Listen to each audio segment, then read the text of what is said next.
আমরা অনেক সময় মনে করি যে আমরা যখন মুখে তালাক বলে দিই তাহলেই হয়তো তালাক হয়ে গেছে।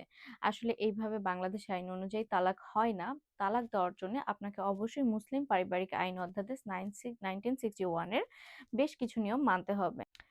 তালাক ঘোষণার পর দুটি কাজ অবশ্যই বাধ্যতামূলক। তা হচ্ছে প্রথমত আপনার স্ত্রীকে লিখিত নোটিশ পাঠাতে হবে এবং দ্বিতীয়ত আপনার স্ত্রী যে এলাকায় বসবাস করেন সেইখানকার ইউনিয়ন পরিষদের চেয়ারম্যান বা সিটি কর্পোরেশনের মেয়র বা হচ্ছে পৌরসভার মেয়র বা কাউন্সিলর বরাবর লিখিত নোটিশ পাঠাতে হবে।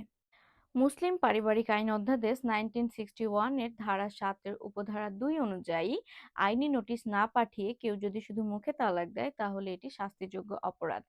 এর জন্য আপনাকে ১ বছর বিনাশ্রম কারাদণ্ড অথবা ১০,০০০ টাকা জরিমানা দিতে হতে পারে। প্রবাস থেকে তালাক দেওয়ার সঠিক প্রক্রিয়াটি হলো এক পাওয়ার অফ অ্যাটর্নি প্রদান। বাংলাদেশে অবস্থিত আপনার কোনো নিকট আত্মীয় বা আপনার আইনজীবীকে পাওয়ার অফ অ্যাটর্নি প্রদান করতে পারেন এবং এই ডকুমেন্টসে স্পষ্টভাবে লেখা থাকবে যে এটি শুধু আপনার তালাকের কাজ সম্পন্ন করার জন্যই ব্যবহার করবেন। দ্বিতীয়ত হচ্ছে সত্যায়ন। আপনি যে দেশে বসবাস করছেন সেইখানে বাংলাদেশের দূতাবাস অথবা কনস্যুলেট অফিসে গিয়ে কনস্যুলার অফিসারের মাধ্যমে আপনার এই দলিলটি সত্যায়িত করতে হবে এবং সত্যায়িত হওয়ার পরে সেই সত্যায়িত কাগজটি বাংলাদেশে আসার পরে পররাষ্ট্র মন্ত্রণালয় থেকে প্রতি স্বাক্ষর বা হচ্ছে কাউন্টার অ্যাটেস্টেশন করতে হয়।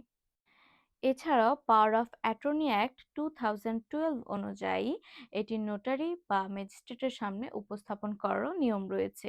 আবার এছাড়াও অনেক সময় জেলা প্রশাসকের কার্যালয়ে জমা দিয়ে নির্দিষ্ট একটি ফি প্রদানের মাধ্যমে স্ট্যাম্পিং করাতে হয়।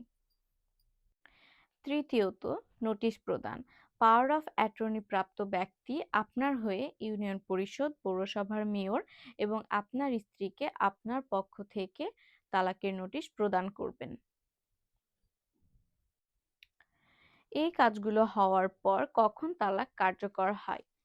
ইউনিয়ন পরিষদ বরাবর আপনার তালাকের নোটিশ পৌঁছানোর তারিখ হতে পরবর্তী ৯০ দিন অতিবাহিত না হওয়া পর্যন্ত তালাক কার্যকর হয় না।